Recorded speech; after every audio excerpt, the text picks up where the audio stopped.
Clarence Hill, City, Dallas. Cooper had a lot of passing attempts. What were they doing to take away the run, even before it got out of the way in the fourth quarter? He had like 39 after three quarters. Yeah, we had a couple looks with motion, and it's just more about how they reacted to it.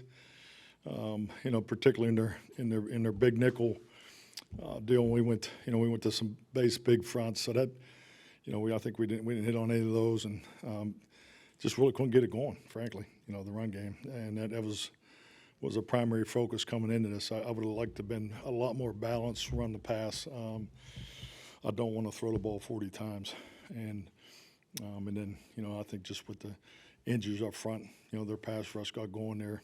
After we got, 2-score game and they got to a 3-score game. Mike, Todd Archer with ESPN, 20-10, it's 4th and 2. Can you walk us through the decision to go for it there and not take the field goal? Yeah, definitely. It's 4th and 2. Had a good play, had a rub play there. Got the coverage we needed. It just wasn't clean on the outside. It got flushed and, had a chance on the over route there. So it was a clean play. And I think it's just like anything. You can't have it both ways. We're trying to play it, exactly right, managing the game. 14 play drives. Obviously had the big penalty on the field goal.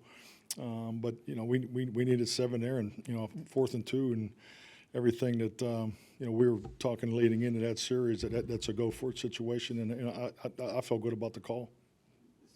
5 straight losses now, 5 in a row at home. How do you explain? Can you explain any of this, or explain it? Yeah, adding any kind of I think the reality it's very frustrating. It's frustrating for everybody. Frustrating for the players. Frustrating for the coaches. I know it's it's disappointing for the fans. But we have a lot of moving parts going on, and we just have to be cleaner and more detailed in certain spots. We're not playing well enough, or executing well enough, coaching well enough to overcome some of the mistakes we're making at critical times in the game.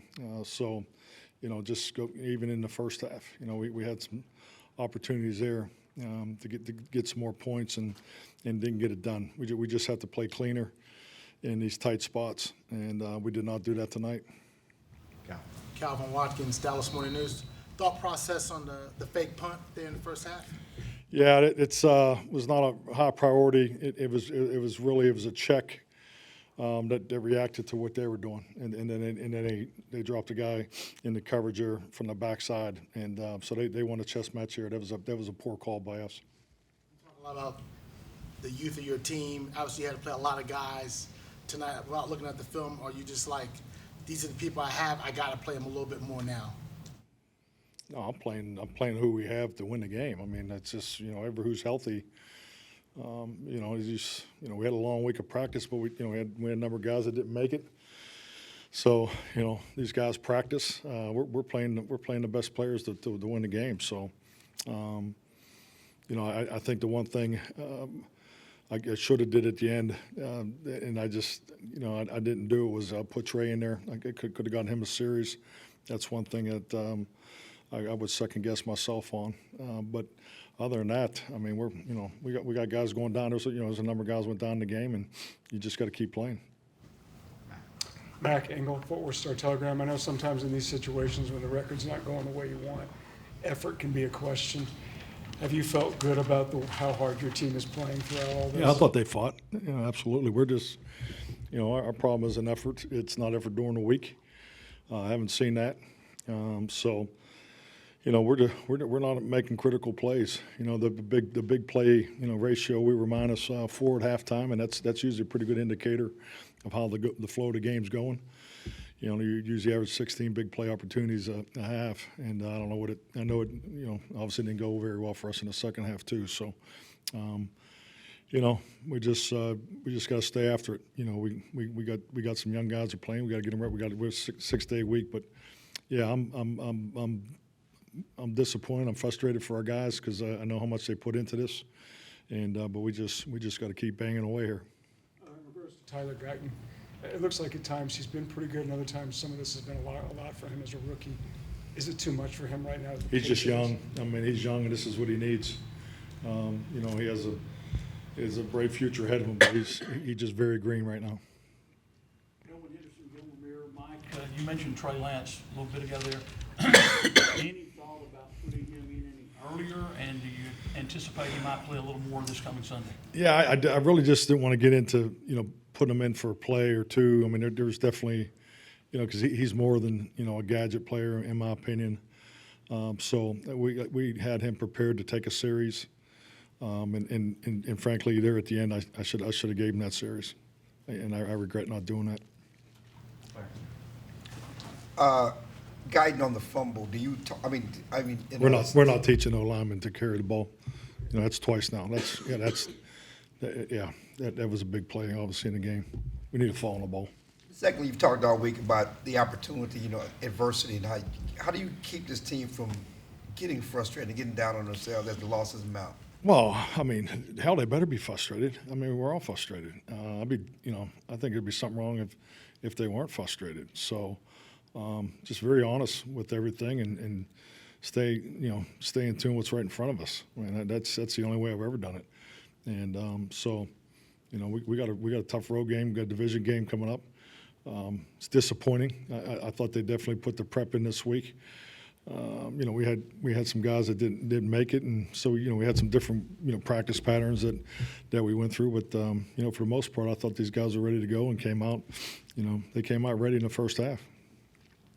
Tommy Arsh, Cowboys.com. Mike, with some of these pre-snap penalties, like Mike being offsides twice, 12 guys on the field, how do you try to eliminate that during the week? So Yeah, definitely. The 12 men on the field was, they made a late substitution there. You're especially on that's the hardest substitution situation in the game. We're going in the goal line and red zone and so forth and so forth. So we didn't have a chance to match it there, and then got screwed up. And then the one on Bones with the field goal, there's miscommunication. Yeah, it's uncalled for. The pre-snap penalty, especially at this point, are a challenge. But we did have a lot of moving parts today, with guys getting injured and who's up on field goal block and things like that. So, which is it's normal in the course of a game, but we definitely have to be better there. Hey, Coach, Sydney Staples, DG10 Sports. Will you approach practice any differently this week? Yes, we're on a 6-day week, so it'll obviously be different. There's only so much you can do on Wednesday, and we won't be in pads till the Cincinnati week. But yeah, but we'll do as much as we possibly can to get ready to go beat Washington. Todd. Mike, this is 16 years since you've been through a losing streak like this. What do you draw on when it's been so long to get out of something like this? I feel in times of adversity, the confirmation comes into what from your past experiences, but also just trust the people in the room, the people that are doing the work, and I do. I believe in this locker room. Our leadership, most of it has been injured, and there is good coming out of this. You don't see it because we're not winning games, but there's young men that are getting an opportunity to do more, and I do believe that'll pay forward. It needs to hurry the hell up because we need it in 6 days. But this is just the reality of what we're going through. So I do believe in them because not only what they do for the organization, but the energy and the effort that they give me. So I have every reason to believe that we can play better. We have to be cleaner. The discipline and the details is you're tired to hear about it, but I just got to keep pushing it and make them focus on it, and I do believe we'll come out on the other side. Zach's injury, did you get any update on what? He just told me it was the other ankle briefly when I saw him in the locker room, but I did not go to the training room. When he's dealing with both ankles and his shoulder, he's trying out there, right? Is Oh there yeah, any time Zach where Barnes a warrior. Yeah. Yeah, you ever tried to say, hey, man, just take a week, or maybe need rest, or don't go? Well, I think just the big thing is for every guy, and especially for you specifically talking about Zach. It's he's established here. He has a great rapport with our our medical staff. So we're always going to do right by the player. But he is giving us everything he can. I was going to ask about Zach. All right, Cal. Given where you are in your season, how difficult is it to, you know what, we got to play these young kids, some of you vets. This is it, man. We got 7 losses. We got to go backs against the wall. We got to fight, scratch, claw. We got to do everything we can to go win the next game. That's where my mind's at. That's what I'm going to coach, and that's the expectation. Yeah, I'm you know, we got to win. You know, we deserve the win. You know, we deserve the opportunity to win, and that's by putting the best people out there. So, and right now they're young. So, those guys, our young guys are getting a lot of experience. But we need to do whatever the hell we need to do to win. Thank you, Mike. Thank you. Cooper's going to be